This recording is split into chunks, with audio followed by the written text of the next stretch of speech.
10,000 लोकांसाठी जे बनवलेल्या सुविधा त्या 1,00,000 लोक झाले. कशी पुरणार ती पाईपलाईन, कसा पुरणार तो रस्ता, कशा त्या सुविधा आमच्या पुरणार? मग आम्हाला सुविधा न देता आमचा टॅक्स का घेता? मी सगळ्यात महत्त्वाचं कॉर्पोरेशनच्या अधिकाऱ्यांना भांडण करून ते निधी घेणार. स्वच्छ पाणी मिळत नाही आम्हाला ह्या गावठाण हद्दीमध्ये. डायरेक्ट कॅनलवरून उचललेलं पाणी आम्हाला इकडे येतं. पण सत्तेशिवाय शहाणपण चालत नाही. सामान्य नागरिक हा देखील पदावर नसताना काम करू शकतो हे दमिष्टी कुटुंबानं दाखवून दिलेलं आहे की निवडणूक यांची आहे पण परीक्षा मतदाराची आहे. प्रभाग क्रमांक 34 जो आहे पुणे शहरातला, तर त्या आपण प्रभागात आहोत आणि इथे आपण बघितलं तर हे सगळे उमेदवार आणि त्यांचे जे सगळे कार्यकर्ते आहेत त्या अजूनही रात्रीचे जवळपास 10:30 वाजलेले आहेत तरीसुद्धा ते सगळे सोबत आहेत आणि एकमेकांसोबत आहेत. प्रचार सुरू आहे त्यांचा आणि एक त्यातले जे उमेदवार आहेत दमिष्टे म्हणून तर त्यांचा आपल्यासोबत मुलगा आहे. खरं तर आईच्या प्रचारासाठी तुम्ही इकडे या भागामध्ये फिरताय. काय एक विश्वास वाटतो की आपणच या भागातून निवडून येईल? आपलं काय वेगळेपण आहे? वेगळेपण हे आहे की आईचा वारसा मला मिळालेला आहे. दमिष्टी कुटुंबाने या भागातल्या विकासासाठी सदैव आणि तत्पर कामं केलेली आहेत. आईची सरपंच काळ हा 97 साली होता. त्यानंतर आई राजकीय पद न घेता भरपूर कामं केलेली आहेत. आमचे जे चौथे उमेदवार आहेत बेनकर आणि मी निलेश दमिष्टे, आम्ही धायरीच्या DP रोडवर कुठल्याही भागाचा जर विकास करायचा असेल तर तिथं दळणवळण चांगलं पाहिजे आणि या दळणवळणाच्या कामासाठी आम्ही धायरीच्या DP रोडवर भरपूर काम केलं. धायरीच्या DP रोड म्हणजे काय डेव्हलपमेंट प्लॅनमधला जो काही रोड आहे तो. आणि इथल्या जर बघितल्या तर समस्यांवरती आम्ही वारंवार आवाज उठवला आहे आणि एक सामान्य नागरिक हा देखील पदावर नसताना काम करू शकतो हे दमिष्टी कुटुंबानं दाखवून दिलेलं आहे. त्यामुळे दमिष्टी कुटुंबावरचं इथलं असणारं प्रेम हे अतिशय बघून आम्हालाही मस्त वाटतं की बाबा चला आपण काम करतो त्याची आपल्याला एक कौतुकाची थाप मिळते आणि खूप आवर्जून लोक सांगतात की नाही आता दमिष्टेच येणार, तुम्हीच उभे राहा. आणि आईला का तर ॲक्च्युली बघा महिला सक्षम असेल तर प्रभाग सक्षम बनणार आहे. एक महिला एक छत्रपती शिवाजी महाराज घडवू शकते. तसाच मला विश्वास आहे की आमच्या आईतर्फे ह्या भागाचा एक सर्वांगीण विकास जो पुढच्या 25 वर्षासाठी 30 वर्षासाठी आवश्यक असेल हा आमच्या मातोश्रींच्या नेतृत्वात या चारही उमेदवारांकडून होईल आणि त्याबद्दल आम्हाला नक्कीच कौतुक आहे आणि अपेक्षा पण आहे. आणि आम्ही निवडून आल्यानंतर आम्हाला याची जाणीव आहे की आम्हाला जबाबदारी वाढणार आहे. नक्की. काय समस्या आहेत या भागामध्ये? आता तुम्ही या भागामध्ये फिरताय, तुम्ही उमेदवार आहात, काय समस्या आहेत आणि आगामी काळात निवडून आल्यानंतर कुठल्या अशा 3 समस्या असतील ज्याच्यावर तुम्हाला काम करायला आवडेल? सर्वात पहिली समस्या म्हणजे रस्ता. दुसरी समस्या पाणी स्वच्छ पाणी मिळत नाही आम्हाला ह्या गावठाण हद्दीमध्ये. डायरेक्ट कॅनलवरून उचललेलं पाणी आम्हाला इकडे येतं. त्यामुळे साथीचे रोग पसरतात आणि जो पाणी पुरवठा होतो आहे तो पण वेळेतच होत नाही. त्याच्या वेळी अवेळी केव्हाही पाणी सोडतात आणि स्वच्छ नसल्यामुळं लोकांना वेळेवर न मिळाल्यामुळं लोकांना कामावर जाण्यासाठी त्या रस्त्यातून खूप गर्दी होते. मग कुटुंबामध्ये त्याची चिडचिड होते की पाणी नसल्यामुळं काम उरकलं नाही म्हणून चाकरमाने कामावर वेळेवर जाऊ शकत नाहीत आणि आजारी मुलं बाळं घरात असली की त्यांचंही लक्ष बाहेर लागत नाही. महिलांची सुरक्षा असेल की एखादी डिलिव्हरीला लेडीज जायची असेल तर ह्या रस्त्याने तिला पटकन जाता येत नाही किंवा अटॅक आलेल्या माणसाला पटकन दवाखान्यात नेता येत नाही. खूप वाईट परिस्थिती आहे. आणि आमच्या इथून जे DP रोड्स जायचे आहेत त्यामध्ये जे शेतकरी आहेत ते शेतकरी पण या इलेक्शनला आता उभे आहेत. पण त्यांचंही नुकसान होऊ नये की जे मी जर त्यांच्या जागी असले तर मलाही वाटणार की माझ्या शेताचं नुकसान होऊ नये. पण त्यांनी तो शासकीय लोकांनी आणि यांनी समन्वय साधून रस्त्याचा प्रश्न सोडवला तर खूप काही गावं बदललेलं असेल.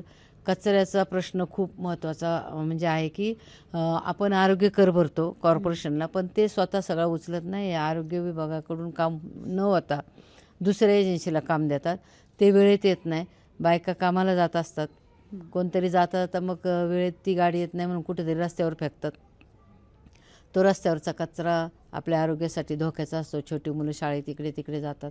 म्हणजे असे दवाखाना असेल किंवा क्रीडांगणं पाहिजेत, ओपन स्पेस खूप सोडलेले आहेत पण त्याच्यावर डेव्हलप न झाल्यामुळं ते कचऱ्याच्या कुंड्या पण काही ठिकाणी झालेल्या आहेत.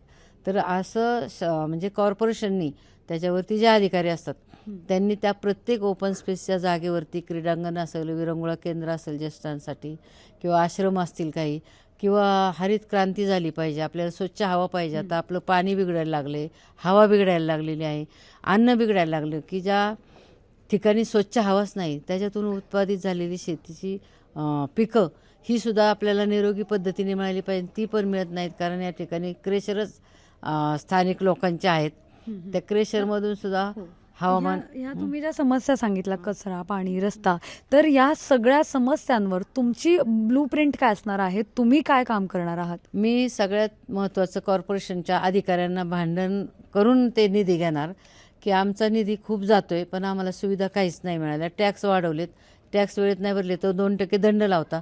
मग आम्हाला सुविधा न देता आमचा टॅक्स का घेता? ह्याच्यासाठी मी भांडणार. आणि मी 1995ला सरपंच झाले. त्यावेळचं गाव आणि आजचं गाव खूप झपाट्याने वाढते. 10,000 लोकांसाठी जे बनवलेल्या सुविधा त्यात 1,00,000 लोक झाले. कशी पुरणार ती पाईपलाईन? कसा पुरणार तो रस्ता? कशा त्या सुविधा आमच्या पुरणार? त्याच्यासाठी आपण एक 25, 30, 50 वर्षाचं पुढचं विचार करून त्या सुविधांच्या लाईन टाकल्या पाहिजेत, ते रस्ते केले पाहिजेत. आता ज्यावेळेस आपण रस्त्याची कामं देतो, मला हे खूप वाईट वाटतं की त्या कामावरती ओव्हरसिअर असतात, इंजिनियर असतात, चीफ इंजिनियर्स असतात. त्याच्याशिवाय त्या सह्या होत नाही, बिलं निघत नाही. आता त्या एका रस्त्याला 4 वेळा डांबर टाकतात, 4 वेळा पाण्यात टाकतात, स्वच्छता करत नाही. परत पाणी आलं की ते धुवून जाते अगदी असं. पूर्वीला आम्ही लहान होतो तेव्हा डांबरी रस्त्याच्या गोळ्या करून आम्ही पाण्याच्या भांड्यांना लोक लावायचे. आता ते गोळी होतच नाही पण ते खरंच गोळा करून भांडी घासायला अशी पद्धतीचा माल वापरतात. मग ह्याच्यावर जे वरती बिलं काढतात, बिलं काढण्यासाठी ज्या सिस्टीम ठेवलेल्या आहेत त्या सिस्टीमचं लक्ष पाहिजे त्या कामावर. म्हणजे जो हा जनतेचा पैसा आहे, हा टॅक्स रुपये आपण जमा करून त्या ठिकाणी भरतो आणि त्या पैशाचा रस्ता करतात, परत खोदाई करतात. मी म्हणते साईडला जे आपण फुटपाथ ठेवलेले असतात त्या ठिकाणी पाण्याच्या लाईनसाठी, ड्रेनेजच्या लाईनसाठी 2 वेगळे विभाग करून थोड्या थोड्या अंतरावर मध्ये आडवे पाईप पण ठेवले तर 7 वेळा खोदही काम होणार नाही. हे इंजिनियर लोकांचं काम असतं. आणि ते काम करून घेणारा प्रतिनिधी जर विचार करून वागणारा असेल, रस्त्यांना थोडेसे असे उतार दिले पाहिजेत की पाणी रस्त्यावर मध्ये थांबणार नाही, साईडला पाणी गेल्यामुळं रस्त्याचं नुकसान होणार नाही. मग त्या प्रत्येक गोष्टी जर प्रतिनिधींनी बारकाव्याने पाहिल्या आणि काम 1-2 वेळा जर ते अधिकाऱ्यांना समजलं की इथं चुकीचं करून फायदा नाही. आज आपण जंगली महाराजचा रोड पाहतो, तो खूप वर्षापूर्वी केलेला रस्ता आहे. त्या रस्त्याला अजूनही खड्डे का नाही तर त्या ठेकेदाराने कुणालाही 1 रुपया दिला नाही, पण त्याचं काम त्यांनी 100% करून दाखवलं. नक्कीच. तसं मला 100% चांगलं काम करायचं. चांगली ब्लूप्रिंट सुद्धा तयार आहे. मतदारांना 15 तारखेला जास्तीत जास्त मतदान करण्यासाठी आणि तुमच्याबद्दलच म्हणजे बरेच उमेदवार आहेत, तर फक्त तुम्हालाच मतदान का करावं याचं एक कारण आणि एक आव्हान. आम्हाला भरघोस मताने तुम्ही निवडून द्या. त्याचं कारण की आमची खूप इच्छा आहे सगळा प्रभाग स्वच्छ करायची, छान करायची, बनवायची, पण सत्तेशिवाय शहाणपण चालत नाही. हे मतदार राजाच्या हातात आत्ता आहे की त्यांनी त्याचा हक्क दाखवला पाहिजे की अन्यायाविरुद्ध कोण काम करते. आणि मी तर जवळजवळ 87 चळवळीची कार्यकर्ते आहे. राजकारणातली ना कमी पण चळवळीतली जास्त आहे. त्यामुळे मी पद असो नसो काम करत राहते. आमच्या सगळ्या लोकांना माहिती आहे. तर ज्याला सामाजिकची म्हणजे जाणीव आहे अशा लोकांना जर लोकांनी सत्ता दिली तर ज्या आमच्या अगोदरच्या आलेल्या लोकांनी काय केले आणि आम्ही काय करून दाखवू हे त्यांना मी 5 वर्षातच दाखवून.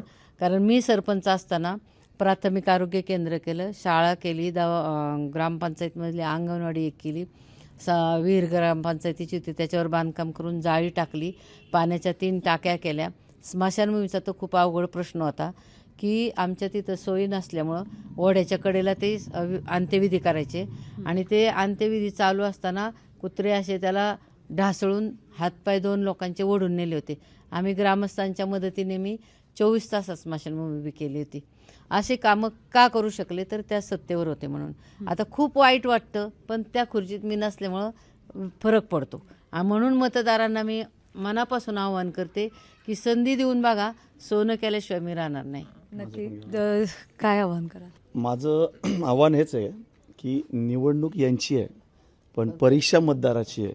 कारण तुम्ही जर आता चुकीचा उमेदवार निवडला ना तर पुढची 5 वर्ष तुमची पुढची पिढी ही तुम्हाला दोष देणार आहे. कारण तुम्हाला जेव्हा मतदानाचा हक्क होता तुम्ही नक्की मत कोणाला दिलं. आणि जशी मोदी साहेबांनी 2014ला आवाहन केलं होतं ना, मतदानाला जाताना गॅसला नमस्कार करून जावा, काय किंमत आहे 400 जागेने. आजची काय तशीच घरामधल्या डाळीला, तेलाला, गॅसला सगळ्यांना नक्की नमस्कार करून मतदारांनी जावं.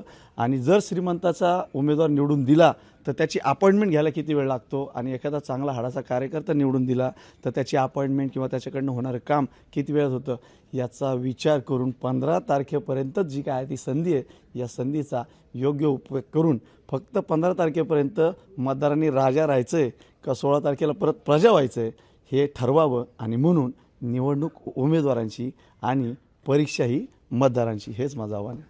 नक्कीच. तर त्यांची ह्या प्रभाग 34मधले शिवसेना उद्धव बाळासाहेब ठाकरे गटाचे जे उमेदवार आहेत तर त्यांची ब्लू प्रिंट जी आहे ती सिविक मिररसोबत आता आपल्याला सविस्तर त्यांनी चर्चा केलेली आपल्याला पाहायला मिळाली. व्हिडिओ जर्नलिस्ट अजय गांगुर्डेसह मी मोना येनपुरे, सिविक मिरर.